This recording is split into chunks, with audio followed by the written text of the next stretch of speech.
Hello everyone. Today we will discuss inductive effect. What happened in covalent bond? The sharing of electrons. This covalent bond is formed by the equal sharing of electrons, because the electronegativity of carbon is 2.5 and here is also 2.5. Electronegativity difference जो यहाँ पर होगा आपका 0 होगा, और जो ये आपका कोवेलेंट बॉन्ड फॉर्म हुआ है यहाँ पर equal sharing of sigma electron से फॉर्म हुआ है. If the bonding atom have different electronegativity, these are bonding atom carbon. Suppose we have these bonding atom carbon and chlorine. Okay, so here, well, suppose we have chlorine here, so this is carbon and chlorine. Now these are our two bonding atoms. The electronegativity of carbon is less as compared to chlorine, so carbon is our less electronegative atom and chlorine is our more electronegative atom as compared to carbon. What happen? The bonding electrons जो यहाँ पे bonding electrons center में present होंगे are attracted towards the more electronegative atom.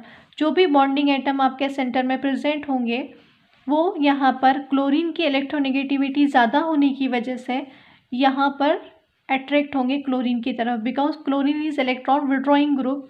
सो जो आपके जो भी electron होंगे सेंटर में वो कहाँ पर शिफ्ट होंगे? क्लोरीन की तरफ होंगे. And we will indicate with the help of this arrow. हम यहाँ पे इसे बताएंगे इस एरो के थ्रू. तो ये शिफ्ट होने की वजह से यहाँ पर certain degree of polarity develop होंगी.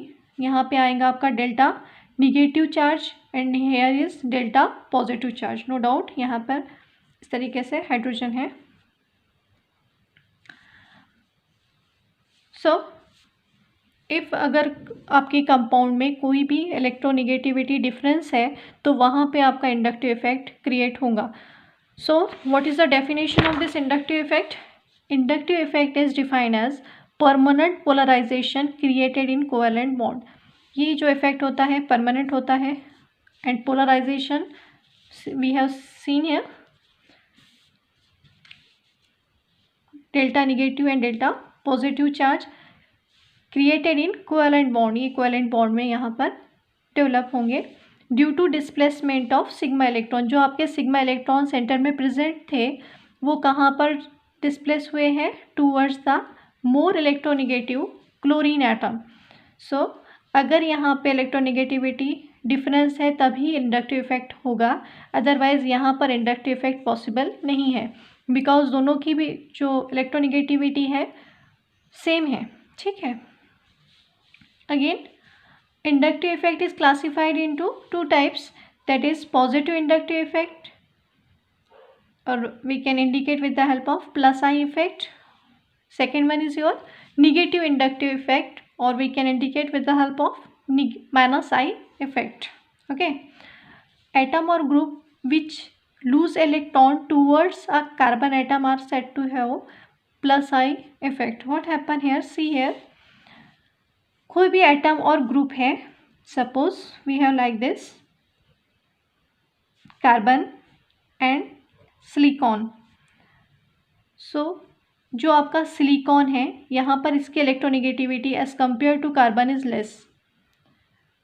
यहाँ पे आपका कार्बन मोर इलेक्ट्रोनेगेटिव होगा और सिलिकॉन आपका लेस इलेक्ट्रोनेगेटिव होगा, because in periodic table carbon, silicon, germanium, as we know that in periodic table top to bottom electronegativity decreases. So silicon is less electronegative as compared to carbon. तो यहाँ पे less electronegative होने की वजह से ये atom means silicon loose electron towards carbon atom. ये जो अपने इलेक्ट्रॉन है ये कार्बन की तरफ लूज करेगा, क्योंकि कार्बन यहाँ पर मोर इलेक्ट्रोनेगेटिव एटम है और लेस इलेक्ट्रोनेगेटिव एटम अपने जो इलेक्ट्रॉन है रिलीज करेगा या फिर इलेक्ट्रॉन डोनेट करेगा. We can say that silicon donate electron towards electron donating group होगा यहाँ पर। So silicon release electron towards the carbon atom. अगर लेस इलेक्ट्रोनेगेटिव एटम अपने इलेक्ट्रॉन्स कार्बन की तरफ शिफ्ट करता है या फिर लूज करता है तो हम कहते हैं यहाँ पर कौन सा इफेक्ट है आपका, प्लस आई इफेक्ट है। Okay, here is plus I effect is present here. So these groups, यहाँ पे जो ये बॉन्ड है मीन्स यहाँ कार्बन से अटैच्ड है ये, these groups are can show positive inductive effects, okay, and negative inductive effect, atom or group which withdraw electron away from the carbon atom, ठीक है। suppose here is your carbon and chlorine. now carbon is less electronegative as compared to chlorine. अब यहाँ पे आपका जो chlorine है मोर electronegative atom हो जाएगा और इसके कंपैरिजन में कार्बन आपका लेस इलेक्ट्रोनेगेटिव हो जाएगा, क्योंकि electronegativity difference carbon is 2.5, chlorine is 3.1। Okay, तो यहाँ पर आपका इलेक्ट्रोनेगेटिविटी डिफरेंस आ गया है, तो जो भी आपके इलेक्ट्रॉन्स होंगे ये क्लोरीन अपनी तरफ विड्रॉ करेगा। तो जो एटम और group which withdraw electron away from the carbon atom, carbon atom से दूर जो इलेक्ट्रॉन को क्या करेगा, विड्रॉ करेगा इस तरीके से, these are known as the group which withdraw electron away from the carbon atom. This effect is known as negative inductive effect. Second thing, inductive effect is distance dependent. ये effect distance पे depend होता है। Suppose यहाँ पे valency तो रहेगी carbon की, मैंने यहाँ पे शो नहीं किया है 4, ठीक है। Suppose these are chlorine is your more electronegative atom as compare to carbon. तो यहाँ पे ये कार्बन नंबर 1 है, 2 एंड 3। क्या होगा यहाँ पे, ये क्लोरीन अपनी तरफ इलेक्ट्रॉन को विड्रॉ करेगा। सबसे ज़्यादा इंडक्टिव इफेक्ट यहाँ पर होगा कार्बन एंड क्लोरीन के बीच में, ओके। और little bit amount of tension यहाँ पे भी डेवलप होगा, क्योंकि यहाँ पे इलेक्ट्रॉन विड्रॉ होके यहाँ पे क्लोरीन क्या कर रहा है, विड्रॉ कर रहा है, इलेक्ट्रॉन जा रहे हैं, शिफ्ट हो रहे हैं।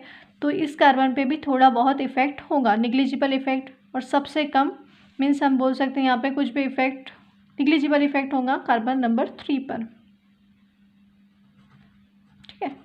सेकेंड कार्बन तक ही रहता है जनरली। यहाँ पर जो आपका इंडक्टिव इफेक्ट है ज़्यादा होगा, minus I effect in between carbon and chlorine. यहाँ पर भी बहुत कम होगा। The inductive effect of C1 upon C2 is significantly less. जो C1 का डोनेशन है क्लोरीन को ये ज़्यादा है, ओके, क्योंकि डायरेक्ट कॉन्टेक्ट में है। और निग्लिजिबल इफेक्ट इस पर भी होगा, क्योंकि यहाँ से भी ये जब कार्बन अपने इलेक्ट्रॉन्स डोनेट करता है या फिर शिफ्ट करता है तब इस कार्बन भी पर भी इफेक्ट आता है, ठीक है। ये भी कहता है कि ठीक है थोड़े से कार्बन यहाँ पर शिफ्ट किए जाएं। So the effect of C1 is more as compare to C2 and C3। Inductive effect of C1 upon C2 is significantly less than the effect of chlorine atom on C1। जो chlorine atom का effect है C1 पर ज़्यादा रहेगा, C1 से electron को जल्दी से लेगा, मीन्स यहाँ पे से विड्रॉ करेगा क्योंकि डायरेक्ट कांटेक्ट में। यहाँ पर जो इफेक्ट होगा बहुत कम होगा एज़ कम्पेयर टू C1, ठीक है। यहाँ पर जो क्लोरीन विड्रॉ करने की जो टेंडेंसी होंगी बहुत ही कम होंगी। Now we will see the applications of inductive effect. What are the applications of inductive effect?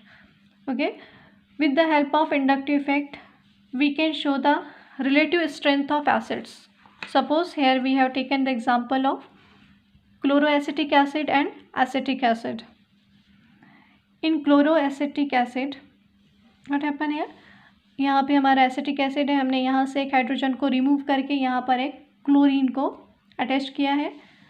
Suppose Cl single bond CH2 C double bond OOH similar, okay. Now we will discuss in detail. होता क्या है यहाँ पर, chlorine is your more electronegative atom. Okay, chlorine is your more electronegative atom. So chlorine क्या करता है, यहाँ पे इलेक्ट्रॉन को विड्रॉ करता है. ठीक है, इस तरीके से इलेक्ट्रॉन को विड्रॉ करता है. इलेक्ट्रॉन विड्रॉइंग ग्रुप होने की वजह से क्लोरीन जो है इलेक्ट्रॉन को अपनी तरफ अट्रैक्ट करता है.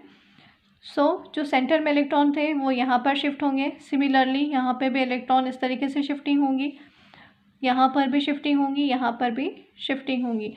इलेक्ट्रॉन हर जगह से, मतलब यहाँ पर इलेक्ट्रॉन की रिक्वायरमेंट है क्योंकि अपनी तरफ इलेक्ट्रॉन को खींच रहा है. तो ये भी कार्बन इलेक्ट्रॉन देगा, यहाँ से भी थोड़ा सा अमाउंट में इलेक्ट्रॉन दिए जाएंगे, यहाँ से भी. इस तरीके से जो है इलेक्ट्रॉन, यहाँ पे टेंशन डेवलप होगा, इलेक्ट्रॉन की डिफिशियंसी होगी बॉन्ड में.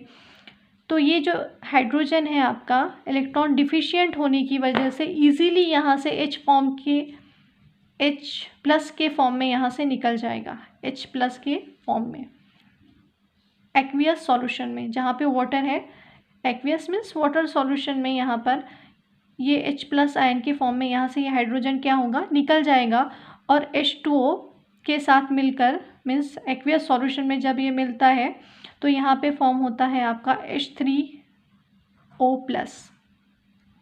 Okay, so we can say that the tendency of और strength of acid depend upon the tendency of release of hydrogen H+ ion.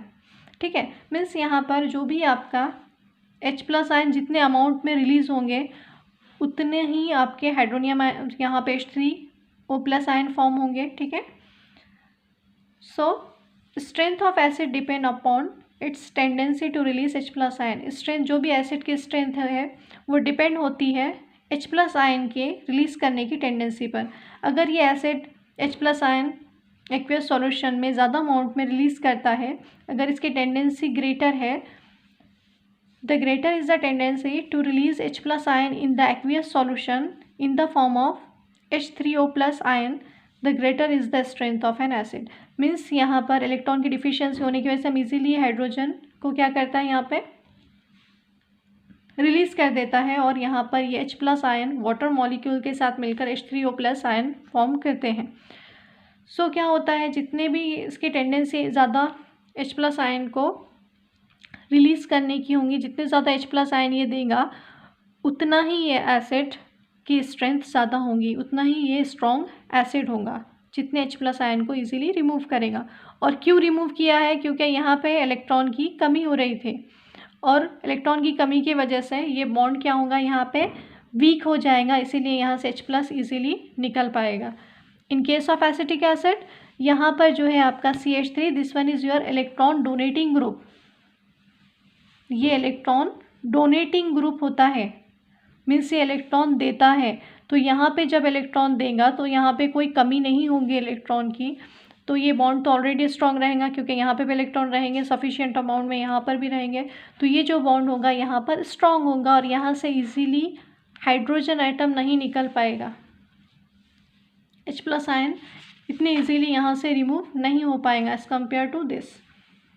अगर यहाँ से हाइड्रोजन एटम ज़्यादा अमाउंट में जल्दी से रिलीज़ नहीं हो पाता है, उस सिचुएशन में जो आपका एसिड है उसकी स्ट्रेंथ कम होती है, क्योंकि जो हाइड्रोजन आयन की रिमूव होने की टेंडेंसी कम है, इसीलिए strength of acid is less. Here यहाँ पे हाइड्रोजन आयन बहुत ज़्यादा अमाउंट पे रिलीज़ हो रहे हैं, तो strength of acid is more, directly proportional. Hydrogen ion जितने ज़्यादा रिलीज़ होंगे उतनी ही स्ट्रेंथ एसिड की, strength of acid is more. ठीक है, so this one is your strongest acid as compare to acetic acid. तो यहाँ पे आपका स्ट्रॉन्ग एसिड होगा और ये आपका एसिटिक एसिड वीक एसिड होगा. Second thing, strength of acid is expressed in term of pK value. यहाँ पर हम एसिड के लिए A यूज़ करते हैं. pK value is inversely proportional to strength of acid. Suppose pK value आपकी ज़्यादा है तो स्ट्रेंथ ऑफ एसिड कम होगा एंड वाइस वर्सा. यहाँ पर pK वैल्यू आपकी कम है, ठीक है, 2.86 है और यहाँ पर ज़्यादा है 4.76. यहाँ पे हमने कहा है अगर pK वैल्यू कम है तो एसिड ज़्यादा स्ट्रॉन्ग होगा. सो पीके वैल्यू कम है, इसलिए एसिटिक एसिड के कंपैरिजन में ये जो है ज़्यादा स्ट्रॉन्ग एसिड है, और यहाँ पर पीके वैल्यू ज़्यादा है इसीलिए ये वीक एसिड है। ठीक है। In chloroacetic acid means in this the electron withdrawing effect of chlorine facilitate release of proton in the form of H3O+ ions in aqueous solution. Hence chloroacetic acid is stronger acid than acetic acid. यहाँ पे हमने comparison किया है, chloroacetic acid यहाँ पर strong acid है as compare to acetic acid. Second application is